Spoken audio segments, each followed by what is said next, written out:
அனைவருக்கும் வணக்கம்.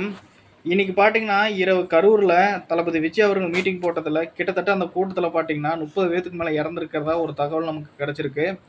ஆரம்பத்தில இந்த தகவல் எனக்கு கிடைக்கும்பொழுது, நான் என்ன நெனச்சேன்னா, எதிர்க்கட்சிகளுடைய சதியா இருக்கலாம். எதிர்க்கட்சிகள் வேணும்னே வந்து இவிங்க இறந்துட்டாங்க, அவிங்க இறந்துட்டாங்கன்னு பொய்யான தகவல்கள பரப்பலாம் அப்படின்னு நான் நெனச்சேன். ஆனா, அதுக்கப்புறம் சோசியல் மீடியாக்கள்ல நான் தீவிரமா பார்க்கும் பொழுது, ச சில உண்மை தகவல்கள் கிடைச்சது. உண்மையிலேயே அங்க பார்த்துட்டீங்கன்னா, கிட்டத்தட்ட ஒரு 10 பேர் உயிர் இழந்திருக்காங்க. அது மட்டும் இல்லாம 4 பேர் உயிருக்கு போராடிட்டு இருக்காங்க. இன்னும் வந்து எத்தன பேர் உயிருக்கு போராடிட்டு இருக்காங்க அப்படிங்கிற தெளிவான தகவல் ஒண்ணும் கிடைக்கல.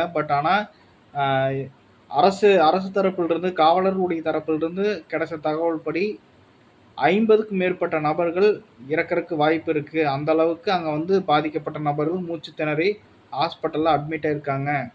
அப்படிங்கிற ஒரு தகவல் வந்து சோசியல் மீடியால வெளியிட்டிருக்காங்க. ஸோ பலி எண்ணிக்கை 10க்கும் மேற்பட்ட பலி எண்ணிக்கை இருக்கும் வகையில, தற்போது இன்னும் அது அதிகரிக்கும் அப்படின்னு எதிர்பார்க்கப்பட்டு வந்துட்டுருக்கு. சரி மக்களே, இந்த கரூர்ல தளபதி விஜய் அவர்களுடைய இந்த கூட்டத்தில மக்கள் நெறைய பேர் நெரிசல்கள்ல சிக்கி அல்லோல் பட்டுருக்காங்க. இத பத்தி உங்களுடைய ஒப்பீனியன கமெண்ட் செக்ஷன்ல சொல்லுங்க. மறக்காம இந்த வீடியோவுக்கு லைக் பண்ணிட்டு என்னோட சேனல சப்ஸ்கிரைப் பண்ணுங்க. நான் மீண்டும் அடுத்த ஒரு டாபிக் உங்கள சந்திக்கிறேன். நன்றி, வணக்கம்.